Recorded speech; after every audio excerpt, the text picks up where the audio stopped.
are going to prove, and this is from problem set 1 in the proofs unit. It's the 8th problem. And it simply is, we are going to prove what is called the parallelogram side theorem. The parallelogram side theorem. What does the parallelogram side theorem say? Well, here it is. The opposite sides of a parallelogram are congruent. And again, this isn't too surprising. You probably already knew that about any parallelogram. And we are going to now prove it, that it's absolutely true. Now, the interesting thing is what do you know? What are we starting with? What do we know for this? Before we get into this proof, what do we already know about parallelograms? Well, we are assuming in terms of our foundation, and let's go ahead and see that foundation again. We said a parallelogram, this is the definition of a parallelogram. Remember that? I mentioned it a bit ago. So what do we know? We know that a parallelogram is a quadrilateral and the opposite sides are parallel. We know that they're parallel. That's all we know. And so we are somehow going to use that and the rest of our knowledge that we have, postulates and other theorems and so forth, to prove that not only are they parallel, but they are also congruent. Congruent being a technical mathematical word for equal. So what do you think we're going to start with? What is always the first step of any proof? Well, the first step is always what we are given. So what are we given here? Well, we're simply given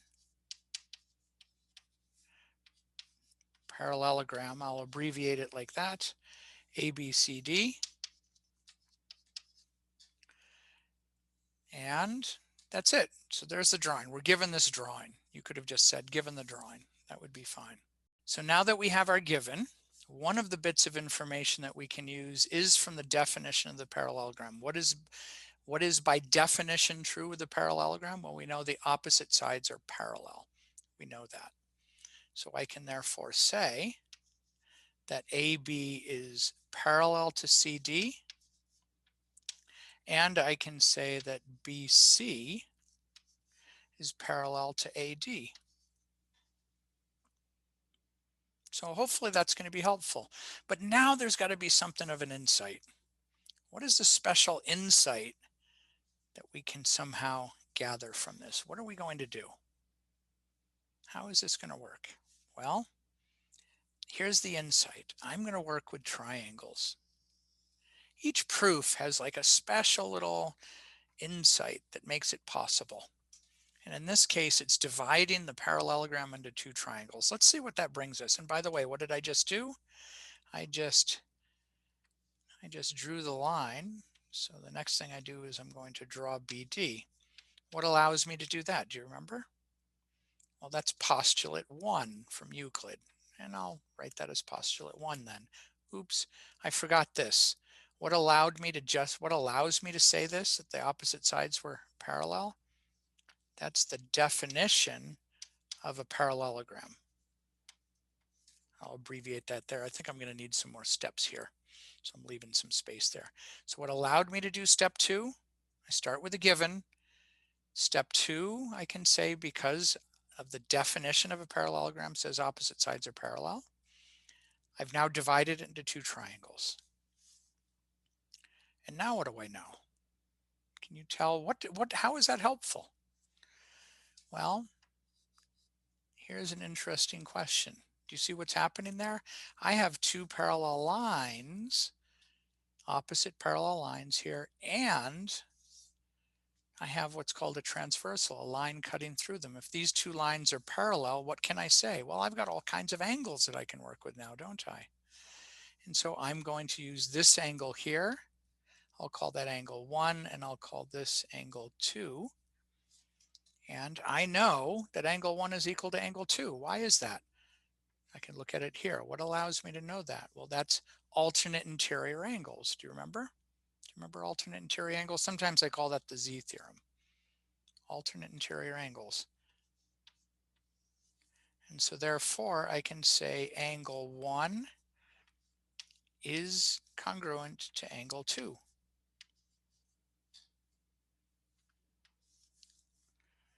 And I think I will call that the Z theorem, because I'm going to save myself some space. What does the Z theorem mean? Can you see this Z? Yeah, it's kind of like a Z there, isn't it? And if I have that where these two sides were parallel, then those two angles must be equal. Well, that's very nice. And now what else can you do you think? Well, I can also do it this way, can't I? Because these two sides are parallel, and I stated it up here, by the way, didn't I? I stated BC was parallel to AD, and I stated AB was parallel to CD. I need to make sure that that's stated ahead. If I'm going to use a theorem, in this case the Z theorem, if I'm going to use it, it needs to be stated above that those sides are actually parallel to each other. And so now what can I do? Well, now I can say that angle 4 is equal to angle 5, can't I? Oh, that's very nice. And so I'm going to say angle 4. I don't know what happened to angle 3. I didn't label an angle 3, did I? That was funny. That's all right. Again, that's because of the Z theorem. Very nice. Can you see why that's helpful now? Oh, that was a big step. What do I now know about the two triangles? Do you see it?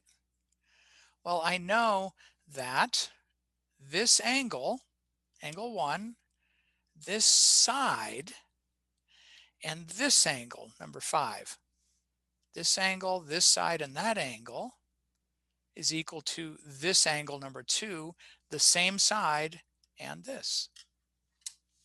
Now, sometimes it's a debate whether I need to do it or not, but to use, I'm going to say it right here. I'm going to say what I just said, that the triangle ABD is therefore congruent to triangle CDB. Those two triangles are equal. Why do I know that? What allows me to say those two triangles are equal? Well, that was the ASA, triangle congruency theorem. The ASA triangle congruency theorem. Now, technically speaking, I need to make sure, did I say above in any of the previous steps that the angles were equal? Did I state it? Sure. I stated angle 1 is equal to angle 2, and I stated angle 4 is equal to angle 5. What about the sides? Did I state anywhere that that one side from this triangle is equal to the one side of that? Well, which side are we talking about here? It's the side that's shared. Do you see? And so this is going to seem a little bit picky, but I need to state somewhere that these two triangles have a side that are equal. And what side is that? Well, it's itself. That, yeah, and this is called and that was one of the things that we saw. If you looked very carefully, you probably didn't notice it during the lecture right now, but in that foundations page from the workshop that I showed, from the workbook, one of the things is called the reflexive property. And so that's a new theorem. Now Euclid didn't have that. And what does the reflexive property say?